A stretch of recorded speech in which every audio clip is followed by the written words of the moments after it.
Hello friends, आज जो topic हम लोग स्टार्ट करने वाले हैं उस टॉपिक का नाम है बैलेंस ऑफ पेमेंट। अगर इस तरीके से आपने बैलेंस ऑफ पेमेंट एक बार किया और पूरी ये वीडियो सुनी एक कॉपी पेन के साथ में, तो आप कभी भी, मैं आप लोगों को गारंटी करती हूँ कि आप कभी भी ये टॉपिक दोबारा नहीं भूलोगे। और ये एक बहुत इंपॉर्टेंट टॉपिक है जिसमें यूजीसी नेट कॉमर्स में और मैनेजमेंट में भी बहुत बार क्वेश्चन पूछा जाता है और ये वैसे भी आपको बहुत हेल्प करेगा। ये टॉपिक बहुत ही इम्पॉर्टेंट है। मैं स्वागत करती हूँ आपका एकॉम क्लासेस में, जहाँ हम लोग तैयारी कर रहे हैं JRF कॉमर्स 2020 के एग्ज़ाम की। आप लोग मुझे ज्वाइन भी कर सकते हैं व्हाट्सएप नंबर 8930777669 पर। मेरा नाम है मनप्रीत कौर, मैं रिसर्च स्कॉलर हूँ at JUSNT Hisar. I have done MBA MCOM and qualified NET commerce twice. इसके अलावा मैंने JRF भी क्लियर किया है कॉमर्स में और मैं नेट भी हूँ मैनेजमेंट से। इसके अलावा एस्टेट और सीटेट भी मैंने क्वालिफाई किया है। तो चलिए शुरू करते हैं हमारा आज का टॉपिक। इंट्रोड्यूस करने के लिए मैं आपको बिल्कुल सिंपल लैंग्वेज में बताती हूँ कि BOP क्या है। BOP keeps track of payments and receipts from other countries. BOP is the measurement of all international economic transactions between the resident or government of country and foreign resident or government। ये एक ऐसा book keeping system है जिसमें हम क्या करते हैं, जब एक कंट्री या हमारी कंट्री दूसरी कंट्री के रेजिडेंट्स या गवर्नमेंट के साथ कोई भी ट्रांजैक्शन करती है, यानी कि कोई भी पेमेंट या कोई भी रिसीट्स अगर होती हैं, तो वो हमारी जिस स्टेटमेंट में नोट की जाती है उसे बोलते हैं बैलेंस ऑफ पेमेंट। ठीक है, ये एक तरीके का बुक कीपिंग सिस्टम है। जब भी बैलेंस ऑफ पेमेंट बनाया जाता है तो उसमें 3 तरीके के अकाउंट बनाए जाते हैं। मेजरली इसमें 2 तरीके के अकाउंट बनते हैं जिन्हें हम बोलते हैं current account and capital account. लेकिन एक तीसरा अकाउंट भी है जो कि बनाया जाता है जिसे हम स्टैटिस्टिकल डिस्क्रिपेंसी या नेट एरर्स अकाउंट बोलते हैं। सबसे पहले हम डिस्कस करते हैं करंट अकाउंट के बारे में। देखिए, करंट अकाउंट में 2 तरीके के अकाउंट्स बनाए जाते हैं। सबसे पहला है हमारा विजिबल आइटम्स, दूसरा है हमारा इनविजिबल आइटम्स। ठीक है, विजिबल आइटम्स क्या होती हैं? विजिबल आइटम्स ऐसी आइटम्स हैं, जैसा कि इसका नाम ही बता रहा है कि ऐसी आइटम्स जिन्हें हम देख सकते हैं, जिन्हें हम छू सकते हैं, यानी कि गुड्स। जब हमारी गुड्स की ट्रेडिंग होती है तो उन्हें बोला जाता है बैलेंस ऑफ ट्रेड, यानी कि balance of trade is equal to export of goods minus import of goods. तो यहाँ नोट कर लीजिए कि इसका फॉर्मूला क्या है। बैलेंस ऑफ ट्रेड का फॉर्मूला है, जब आप गुड्स में ट्रेड कर रहे हो, यानी कि trading of goods is happening, formula है इसका balance of trade is equal to export of goods minus import of goods. और ये क्वेश्चन भी पूछा जा चुका है कि बैलेंस ऑफ ट्रेड क्या होता है। तो balance of trade is the excess of export of goods over import of goods होता है। ठीक है, दूसरी आती है हमारी कुछ आइटम्स जिन्हें हम इनविजिबल आइटम्स कहते हैं, जैसे कि सर्विसेज, यानी कि जो हमें दिखाई नहीं देती, जिन्हें हम छू नहीं सकते बट होती हैं, जैसे कि सर्विसेज, जैसे कि फैक्टर इनकम, जैसे कि यूनिलेटरल ट्रांसफर्स। अब जब हमने बोला ट्रेड इन सर्विसेज, जैसे हमने गुड्स की ट्रेडिंग की बात की थी और उसमें हमने एक्सपोर्ट माइनस इंपोर्ट किया था गुड्स का, सेम वैसे ही जब एक्सपोर्ट माइनस इंपोर्ट हम सर्विसेज का करते हैं तो इसका मतलब हम क्या कर रहे हैं, हम ट्रेड कर रहे हैं सर्विसेज में। सेम ऐसे ही फैक्टर इनकम के केस में, जब हमारे फैक्टर्स यानी कि लैंड, लेबर, कैपिटल, एंटरप्रेन्योर पे जो इनकम होती है, यानी कि रेंट, वेजेस, इंटरेस्ट और प्रॉफिट, जब हमारी कंट्री की दूसरी कंट्री के लोगों के साथ जब डीलिंग होती है तो हम मानकर चलते हैं कि हमें मिलने वाली ट्रांजैक्शंस, यानी कि जो हमें इनकम मिली है वो उनको पे की गई पेमेंट से ज़्यादा है, तो वो हमारी फैक्टर इनकम में आती है, यानी कि factor income is equal two factor income minus factor payments. Third आता है इनविजिबल आइटम्स में यूनिलेटरल ट्रांसफर्स। यूनी मतलब वन साइडेड। ठीक है, इसके लिए टर्म यूज़ की जाती है नो क्विड प्रो क्यो। क्या टर्म यूज़ होती है? उसे बोलते हैं no quid pro quo. No quid pro quo, जैसे कि फॉर एग्जांपल सब्सिडी, या फिर हम इसका मैं बिल्कुल इजी एग्जांपल लेती हूँ कि डोनेशन। मेरी कंट्री ने किसी दूसरी कंट्री को डोनेशन के तौर पर कुछ पैसा दिया, तो क्या वो पैसा मैं उनसे वापस मांगूंगी? नहीं। ठीक है, तो या फिर मैंने कोई हेल्प की, तो उस केस में वो यूनिलेटरल ट्रांसफ़र का हिस्सा बन जाएगी, वो भी हमारी इनविजिबल आइटम का ही पार्ट है।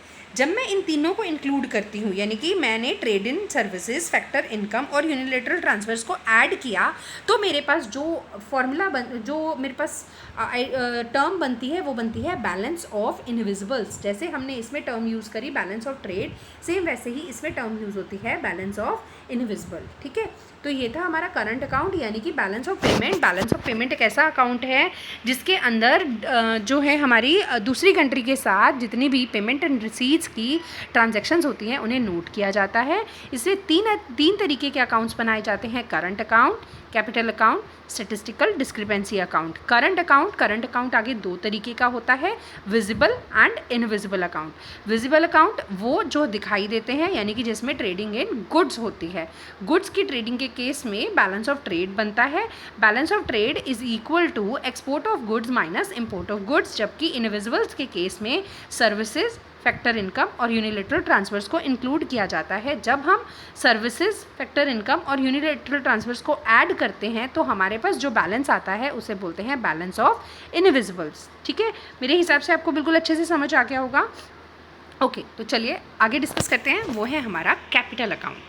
ठीक है, कैपिटल अकाउंट को फाइनेंशियल अकाउंट भी कहा जाता है और कैपिटल अकाउंट के अंदर हम लोग वो सारी चीज़ें इंक्लूड करते हैं जिसमें हमारा फाइनेंस जनरेट होता है या हमें यहाँ पर पैसा जो हमारी कंट्री में है वो पैसा आता है, रेज होता है। चाहे वो फॉरेनर जो है यहाँ इन्वेस्ट करें, चाहे वो हमें लोन प्रोवाइड करे, चाहे वो हमारे यहाँ पर बैंक्स में पैसा जमा कराएं, चाहे वो रुपी डेट सर्विस के अंदर हो। ठीक है, अब देखो सबसे पहले मैंने बोला फॉरेन इन्वेस्टमेंट। अब फॉरेन इन्वेस्टमेंट दो तरीके से हो सकती है। फॉरेन इन्वेस्टमेंट दो तरीके से हो सकती है। एक तो हो सकती है जिसमें फॉरेनर्स हमारे यहाँ इन्वेस्ट कर रहे हैं क्योंकि वो यहाँ कंट्रोल लेना चाहते हैं उस पर्टिकुलर कंपनी में जहाँ उन्होंने इन्वेस्ट किया। दूसरा तरीका है कि वो इसलिए इन्वेस्ट कर रहे हैं क्योंकि वो सिर्फ प्रॉफिट कमाना चाहते हैं, उन्हें कंट्रोल लेने में कोई इंटरेस्ट नहीं है। यानी कि फॉरेन इन्वेस्टमेंट दो तरीके की होती है। पहला है फॉरेन डायरेक्ट इन्वेस्टमेंट, दूसरा है foreign portfolio investment. Foreign direct investment में 10% या उससे ज़्यादा इन्वेस्ट करने की इंटेंशन से जो फॉरेन कंट्री के लोग हैं, इन्वेस्टर्स हैं, वो यहाँ आते हैं ताकि वो यहाँ की कंपनीज़ में कुछ हिस्से का कंट्रोल ले सकें। लेकिन फॉरेन पोर्टफोलियो इन्वेस्टर्स सिर्फ प्रॉफिट के या ट्रेडिंग के पर्पजेस से यहाँ आते हैं, इसीलिए वो 10% या इससे कम का जो इन्वेस्टमेंट है वो करते हैं। तो ये फॉरेन इन्वेस्टमेंट होगा जो कि कैपिटल अकाउंट का हिस्सा है। दूसरा आता है लोन। अगर मेरी कंट्री के लोगों ने दूसरी कंट्री के लोगों से या किसी भी तरीके से कोई भी फॉरेन में एक्सटर्नल असिस्टेंस थ्रू, मतलब देखो दो तरीके से लोन हो सकता है, या तो मेरी गवर्नमेंट ने वहाँ की गवर्नमेंट से लोन लिया या मेरे यहाँ की कंपनी ने दूसरी कंट्री की कंपनी से लोन लिया है। दोनों केसेस में मुझे यहाँ पर पैसा मिल रहा है, यानी कि मेरे यहाँ पर मनी रेज हो रही है। ठीक है, तो लायबिलिटी क्रिएट हो रही है, तो वो हमारी कैपिटल अकाउंट का हिस्सा मानी जाएगी। तीसरा है बैंक डिपॉजिट। बैंक डिपॉजिट जब वहाँ के जो रेजिडेंट्स या गवर्नमेंट है हमारे यहाँ के बैंक्स में पैसा डिपॉजिट कराती है, उस केस में भी वो कैपिटल अकाउंट का हिस्सा माना जाएगा। नेक्स्ट है हमारा रुपी डेट सर्विस। देखो रुपी डेट सर्विस का मतलब होता है रुपी डेट और सर्विस यानी कि प्रिंसिपल प्लस इंटरेस्ट। इसमें जो अमाउंट है हमारा वो सिर्फ और सिर्फ प्रिंसिपल या सिर्फ और सिर्फ इंटरेस्ट नहीं, बल्कि दोनों का एक जो कोलैबोरेटेड या टोटल अमाउंट है वो लिया जाता है, जिसमें प्रिंसिपल और इंटरेस्ट दोनों को इंक्लूड किया जाता है। अदर्स जो चारों में इंक्लूड नहीं हुआ, लेकिन वहाँ से हमारे यहाँ पर कुछ ना कुछ जो अमाउंट है वो आया है, तो वो हमारा क्या होगा, यानी कि एक लायबिलिटी जनरेट हुई है, वो जो इन चारों में नहीं आई वो हमारे अदर्स में इंक्लूड हो जाएगी। ठीक है, तो उसे कैपिटल अकाउंट में लिखा जाएगा। तो बैलेंस ऑफ पेमेंट में करंट अकाउंट और कैपिटल अकाउंट मेरे हिसाब से आपको बिल्कुल अच्छे से समझ आ गया होगा। लेकिन कई बार क्या होता है, कई बार फाइनेंशियल ईयर ख़त्म होने के बाद भी लेन देन की ट्रांजैक्शंस होती रहती हैं। कई बार कैश लेट रिसीव होता है तो कई बार पे लेट होता है ना, क्योंकि क्रेडिट पे ट्रांजैक्शंस एक कंपनी की दूसरी कंपनी के साथ चलती रहती है। उस केस में जब मिसमैच क्रिएट हो जाता है तो वो मिसमैच को हम स्टैटिस्टिकल डिस्क्रिपेंसी या नेट एरर्स या इसे ओमिशंस अकाउंट भी कहा जाता है, उसमें डाल दिया जाता है। अगर डेटा कलेक्शन की गलती होती है तो भी एक मिसमैच क्रिएट होता है, तो भी हमारे जो स्टैटिस्टिकल डिस्क्रिपेंसी अकाउंट है उसी में ही उसकी एंट्री की जाती है। तो ये 3 अकाउंट्स हैं जिन्हें बैलेंस ऑफ पेमेंट बनाते हुए क्या किया जाता है, ध्यान दिया जाता है, इनमें उनकी एंट्री की जाती है। इसके बाद आता है एक स्टेट जब तीनों अकाउंट्स का हमारा टोटल होता है उसे ओवरऑल बीओपी में एंटर किया जाता है। ओवरऑल बीओपी दो तरीके का हो सकता है, इक्विलिब्रियम या डिसइक्विलिब्रियम। यानी कि जब मेरे इम्पोर्ट्स मेरे एक्सपोर्ट के बिल्कुल इक्वल आते हैं, यानी कि मेरी कंट्री के लोगों ने जितना इम्पोर्ट किया वो एग्जैक्टली एक्सपोर्ट्स के इक्वल रहा, तो वो इक्विलिब्रियम का स्टेट होता है, जो कि अगर देखा जाए तो बिल्कुल भी प्रैक्टिकल सिचुएशन नहीं है जो अपने आप क्रिएट हो जाए, पर इस सिचुएशन को क्रिएट किया जाता है। ठीक है, मैं बताऊंगी आपको कैसे। नेक्स्ट है हमारा ओवरऑल बीओपी जिसमें डिसइक्विलिब्रियम हो, यानी कि मेरा इंपोर्ट एक्सपोर्ट्स के बिल्कुल भी इक्वल ना हो। अब इंपोर्ट एक्सपोर्ट के इक्वल ना होने के केस में दो चीज़ें हो सकती हैं, या तो मेरा इंपोर्ट ज़्यादा हो या मेरा एक्सपोर्ट ज़्यादा हो। अगर मेरा इंपोर्ट ज़्यादा है यानी कि मैंने दूसरे देशों से मंगाया ज़्यादा है और भेजा कम है, यानी कि मुझे लॉस तो नहीं बट एक तरीके से मुझे क्या करना है, दूसरी कंट्री को पे करना है ना। तो उस केस में मैं कहाँ से वो पेमेंट करूँगी, मैं को उसको इक्विलिब्रियम के स्टेट में लाकर ही उस अकाउंट को मैं क्लोज़ कर सकती हूँ। तो उस केस में सबसे पहले मैं अपने ऑफिशियल रिजर्व से सेट ऑफ करती हूँ।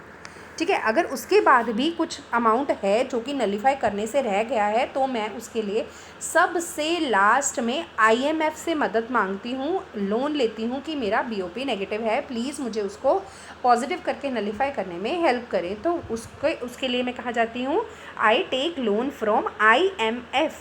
ठीक है, सेकंड नंबर पे मैं क्या करती हूँ, आईएमएफ से लोन लेती हूँ। किस केस में, जब मेरा नेगेटिव डिसइक्विलिब्रियम हो, यानी कि मेरा इंपोर्ट ज़्यादा हो और एक्सपोर्ट कम हो।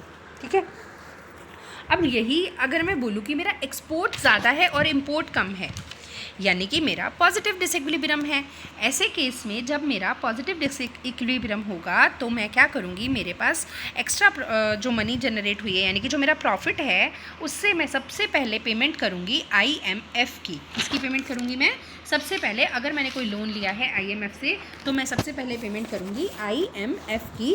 उसके बाद भी अगर कुछ अमाउंट बच जाएगा तो वो अमाउंट मैं अपने ऑफिशियल रिजर्व्स में ट्रांसफ़र कर दूँगी। ठीक है, आई होप आपको बिल्कुल अच्छे से क्लियर हो गया होगा यहाँ तक। इसके बाद आगे बात करते हैं क्या कारण है जिसके कारण बीओपी डिसइक्विलिब्रियम क्रिएट हो जाता है। बीओपी का डिसइक्विलिब्रियम क्रिएट होने के कुछ ये रीजंस हैं। सबसे पहला है प्राइस का चेंज होना। इन्फ्लेशन और डिफ्लेशन जैसी चीज़ें जो कि प्राइस के ऊपर नीचे होने के कारण होती हैं, उससे नेगेटिव बीओपी भी और पॉजिटिव बीओपी क्रिएट होता है। जैसे अगर मेरे यहाँ महंगाई हो जाती है, दो चीज़ें ले सकते हैं हम, एक हो गया इन्फ्लेशन, एक हो गया डिफ्लेशन।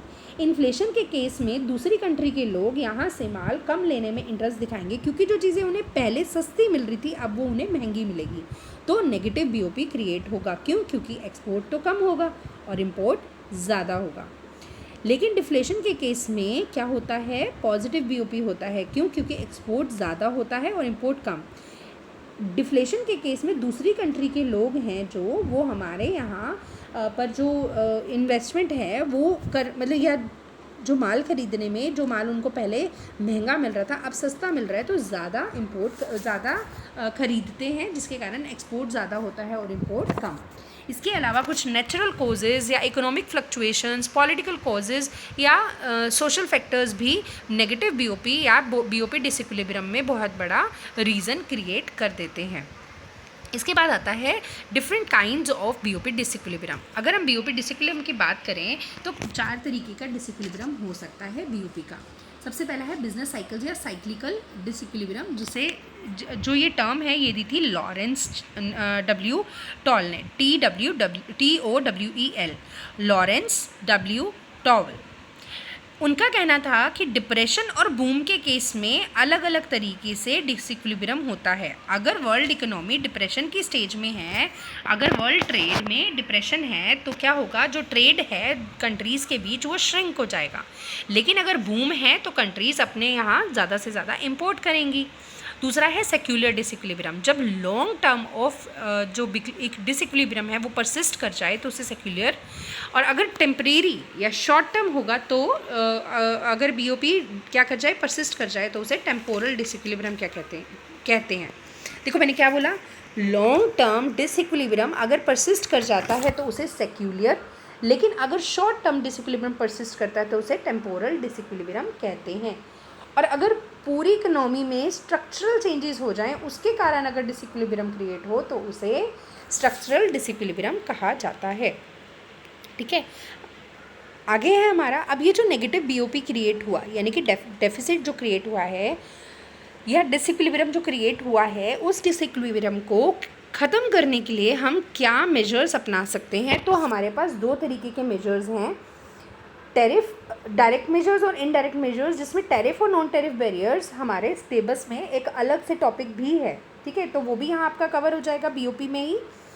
ठीक है, और अलग से वैसे भी आपको इस टॉपिक से भी इसका लिंकेज समझ में आ जाएगा। जब हमने बात करी measures to correct BOP disequilibrium, तो डायरेक्ट मेजर्स में मैं टैक्स या नॉन टैक्स बैरियर्स लगाकर दूसरी कंट्रीज़ में एक्सपोर्ट पर ज़्यादा जोर दे सकती हूँ और इम्पोर्ट को कम वो कर सकती हूँ। देखो मेरे को क्या करना है, मेरे को डिसइक्विलिब्रियम को ख़त्म करना है, यानी कि इम्पोर्ट को ख़त्म करना है और एक्सपोर्ट को बढ़ाना है, यही बात है। अगर मैं डिफरेंट काइंड्स ऑफ टैक्स लगाऊँ तो क्या होगा, मेरा इम्पोर्ट कम होगा और एक्सपोर्ट ज़्यादा होगा। जैसे मैंने इंपोर्ट पर टैक्स लगा दिया और एक्सपोर्ट पर टैक्स नहीं लगाया, यानी कि ऐसा टैक्स जो कि ओरिजिन पर बेस्ड है। अगर मैं इंपोर्ट पर टैक्स लगा दूँ तो दूसरी कंट्री के लोग यहाँ मेरी कंट्री के लोग ही इंपोर्ट करने से पहले सोचेंगे और एक्सपोर्ट करने में वो इंटरेस्ट दिखाएंगे, क्योंकि एक्सपोर्ट पे मैंने कोई ड्यूटी लगाई ही नहीं है। तो उस केस में क्या होगा, मेरा बीओपी पॉजिटिव होगा।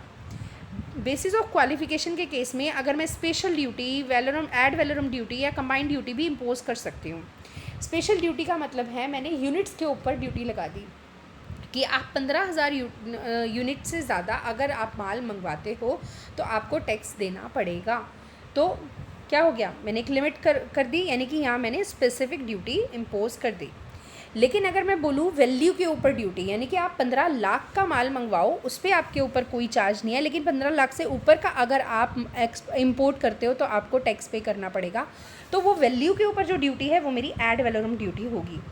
सेम ऐसे ही जब मैं कुछ हिस्सा स्पेशल ड्यूटी का और कुछ हिस्सा मैं एड वैलोरम ड्यूटी का ले लूँ तो वो मेरी कंबाइंड या जो दोनों को मिलकर जो ड्यूटी बनेगी वो कंबाइंड ड्यूटी कहलाएगी। यानी कि इतनी यूनिट्स इतने रुपए तक अगर आप क्या करते हैं, लेते हैं, तो आपके ऊपर ड्यूटी इम्पोज की जाएगी। तो इसे बोला जाएगा बेसिस ऑफ क्वालिफिकेशन के बेस पर ड्यूटी इम्पोज करना। इस तरीके की ड्यूटी से भी हम बीओपी डिसइक्विलिब्रियम को करेक्ट कर सकते हैं। नेक्स्ट है रिवेन्यू या प्रोटेक्टिव टैरिफ लगाकर। जब गवर्नमेंट अपना रिवेन्यू कमाने के तौर पर अगर ड्यूटी लगाती है तो उसे रिवेन्यू टैरिफ कहते हैं, लेकिन अपनी फॉरेन कंट्री नेशनल्स के लोगों को या अपनी कंपनीज़ को बचाने के लिए जो लगाती है तो उसे प्रोटेक्टिव टैरिफ कहते हैं, जिसे अपनाकर भी वो टैरिफ बैरियर्स को क्या कर सकती हैं कि थ्रू बीओपी डिसइक्विलिब्रियम को ख़त्म कर सकती हैं। नेक्स्ट है ट्रेड रिलेशन के बेस पर टैरिफ लगाना, जैसे कि सिंगल और डबल कॉलम टैरिफ। सिंगल में मैं सभी कंट्रीज़ के साथ एक ही तरीके की टैरिफ बैरियर्स मैं इम्पोज करती हूँ सभी के ऊपर, लेकिन अगर मेरी कुछ फ्रेंडली कंट्रीज़ हैं और उनके साथ मेरा ट्रांजैक्शन अच्छा है, उनके लिए मैं अलग या कम ड्यूटी लगाती हूँ, जबकि दूसरी कंट्रीज़ के लिए मैं ज़्यादा ड्यूटी लगाती हूँ, तो वो मेरा बेसिस ऑफ ट्रेड रिलेशंस में आएगा और उस केस में मेरा बीओपी जो है उसका डिसइक्विलिब्रियम करेक्ट किया जा सकता है टैरिफ बैरियर्स के थ्रू।